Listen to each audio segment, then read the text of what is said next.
100 बातों की एक बात कहने का हुनर तो मुझे आज तक नहीं आया, मगर 1000 बातों की एक बात कहने की खूबी मुझ में बदरजा अता मौजूद है। और सच शुक्र कि मैं कोई घमंडी लड़की नहीं, वरना इस खूबी बल्कि अजीम शान खूबी पर फूल कर कद्दू हो जाती। खैर, बात हो रही थी 1000 बातों की एक बात की, तो दरअसल मेरा ज़ाती तजुर्बा और तहकीक ये है कि जिंदगी में अगर कभी भी आपकी खुशी के साथ किसी दूसरे की खुशी भी जुड़ी हो, तो खुद जरा साइड पर हो जाए और अपनी ये खुशी मुरव्वत नामी प्लेट में सजाकर दूसरों के आगे पेश कर दें। ये काम खासा मुश्किल तो है, मगर नामुमकिन हरगिज नहीं। और मैं तो मुरव्वत ज़ादी हूँ।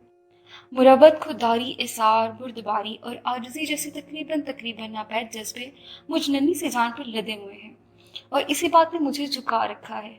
मैं रसीले फल से लदा फदा पेड़ हूँ जिस पर अक्सर ज़रबें ठोकरें लगाई जाती हैं, और मैं बगैर बुरा माने कहका लगा देती हूँ बकौल अब्बा के, तुम बड़ी ढीठ हो। और मैं गर्दन शमाल जनूब घुमाते हुए कह देती हूँ कि ढीठ इब्ने ढीठ को सिर्फ ढीठ कहना तौहीन के ज़मरे में आता है। कोई और इस बात का यकीन करे या ना करे, मगर मैं तो करती हूँ। इसके काबिल जिक्र वजह एक ही है, लोग मेरी परवाह नहीं करते तो मैं लोगों की परवाह भी नहीं करती। मार्कोनी ने रेडियो इजाद किया और आलमगीर शोहरत पाई। ग्राहम बेल ने टेलीफोन ड्राफ्ट किया और खुशी से फूले न समाया। और इस लाल टमाटर नील आर्मस्ट्रांग ने तो चांद पर चहल कदमी करके चांद तारों को भी शर्मिंदा कर दिया। बेचारे हक्का बक्का सोचते रह गए, ये हमारी सल्तनत पर कौन आन टपका है। और इन तीनों बंदों की शोहरत देखकर मुझे तशवीश हो गई है कि क्यों ना मैं भी कुछ इजाद कर डालूं और फिर खुशी से उल्टी कलाबाजियां खाऊं जो मैं सिर्फत हेल्थ के पीरियड में लगवाती थी। और ये अलग बात है कि गोल लट्टू की तरह घूमते घूमते मैं अल्लाह को प्यारी होते होते 100 बार बची हूँ। आज भी वो खौफनाक लम्हे याद करके लर्ज जाती हूँ, और जहाँ मैं लर्ज जाती हूँ, समझो डियर अब्बा भी कांप जाते हैं। तुम कुछ सालों पहले तो बड़ी खौफनाक होती थी, अल्लाह बख्शे तुम्हारी अम्मा तुम्हें बर्दाश्त करती थी। आफरीन है इस नुमानी पर। और मैं मुतमईन होती, इसका मतलब अब मैं बिल्कुल भी खौफनाक नहीं हूँ। खैर, बात हो रही थी इजाद की, और फिर मैंने कह के इजाद कर लिए। खोखले, बनावटी, कांच जैसे, जो मेरे वजूद के इमारत के अंदर ही नन्हे मुन्ने एटम बम्बों की तरह फूट पड़ते थे। और मैं खौफ से पीली फटक हो जाती और डियर अब्बा ठिठक जाते, आंखें दिखाओ जरा। अब्बा ऐसे मौकों पर तबीब बन जाते, और मैं अच्छी मरीज आज तक नहीं बन पाई हूँ। क्यों अब्बा? अरे, ये कान की अलामात लगती हैं। वो तशवीश में मुब्तला नजर आते, और मैं अपनी इजाद होंठों पर सजा लेती कह के, यार अब्बा, आप बिल्कुल भी अच्छे तबीब नहीं हैं। यरकान को मुझसे और मुझे यरकान से खुदा वास्ते का बैर है। अब्बा मुझे चपत लगाते हंस देते, और मेरा तो कल खत्म नहीं हो रहा था कि मार्कोनी, ग्राहम, नील की इजादात तो धूम मचा गई, और रह गई मैं। तो मेरी इजादात तो मेरे अपने अंदर फटे डोल की तरह बज रही थी, बजती जा रही हैं।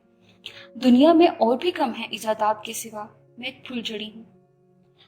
अशर ने निहायत नफासत से इस डायरी के सफ़े को मोड़कर रख दिया था।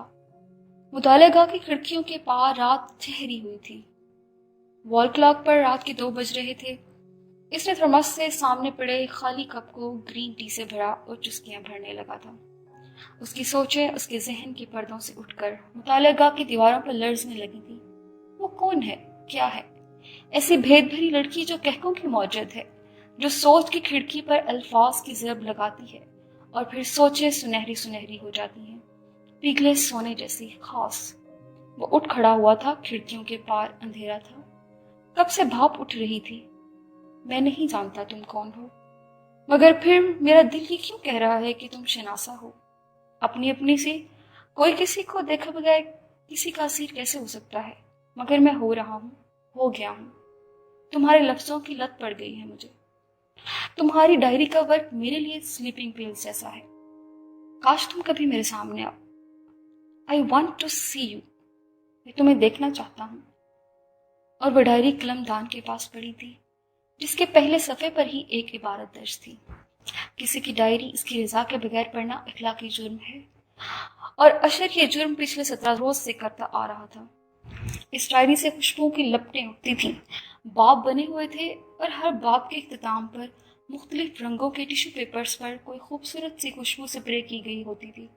लफ्ज जैसे पोटली से घिरे सुच्चे मोतियों जैसे थे, हैरत सदा कर देने वाले, हैरान कुन। اور سب سے زیادہ حیران کن تو وہ خود تھی، 1000 پردوں میں لپٹی ہوئی۔ ہر باب کے اختتام پر وہ اپنا تعارف لکھتی تھی اور وہ تعارف اشر کو شستر کر دیتا تھا۔ وہ لمحوں سوچنے بیٹھتا تو پہروں بیٹھا رہتا۔